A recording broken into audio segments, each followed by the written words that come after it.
আসসালামু আলাইকুম, welcome to this video. আমাদের মোবাইলের ভলিউম বাড়ানো বা কমানোর জন্য সাধারণত মোবাইলের সাইড বাটনে টিপ দিতে হয়। ফলে আমাদের মোবাইলের সাইড বাটনগুলো খুব তাড়াতাড়ি নষ্ট হয়ে যায়। তাই আজকের ভিডিওতে আমি দেখাবো কিভাবে মোবাইলের সাইড বাটনে টিপ না দিয়ে শুধু মোবাইলের স্ক্রিনে টাচ করে মোবাইলের ভলিউম বাড়ানো বা কমানো যায়। চলুন কথা না বেরিয়ে মূল ভিডিওতে যাওয়া যাক। শুধু স্ক্রিনের সাহায্যে মোবাইলের ভলিউম বাড়ানো বা কমানোর জন্য প্রথমে সেটিং অপশনে চলে যেতে হবে। এর জন্য আমরা প্রথমে সেটিংসের উপর টাচ করব। এরপর স্ক্রল করে নিচে চলে আসব। এরপর এই যে অ্যাক্সেসিবিলিটি যে অপশনটা আছে, আপনাদের মোবাইলের এক একজনের এক এক জায়গায় থাকতে পারে, তবে আপনারা খুঁজে এই অপশনটা বাহির করবেন। এরপর এটার উপর টাচ করবেন। এরপরে স্ক্রল করে নিচে চলে আসতে হবে।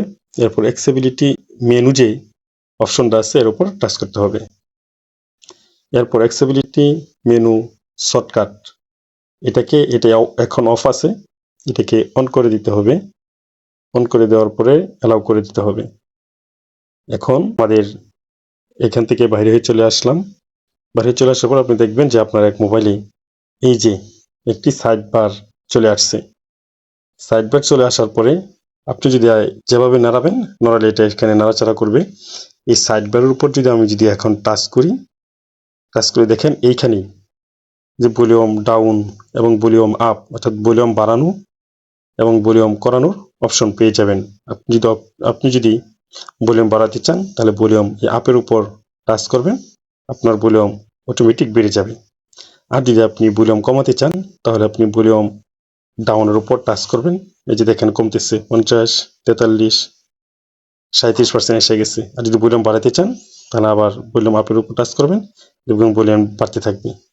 যে ভলিউম 43, ভলিউম 50, ভলিউম 56, ভলিউম 62। হ্যাঁ, এইভাবে আপনি আপনার ভলিউম কমাইতে বা বাড়াতে পারবেন আপনার মোবাইলের সাইড বাটনে টিপ না দিয়ে। আশা করি ভিডিওটা আপনার খুবই উপকারে লাগবে। যদি ভিডিওটা ভালো লেগে থাকে তাহলে অবশ্যই চ্যানেলটি সাবস্ক্রাইব করে আমাদের পাশেই থাকবেন। আল্লাহ হাফেজ।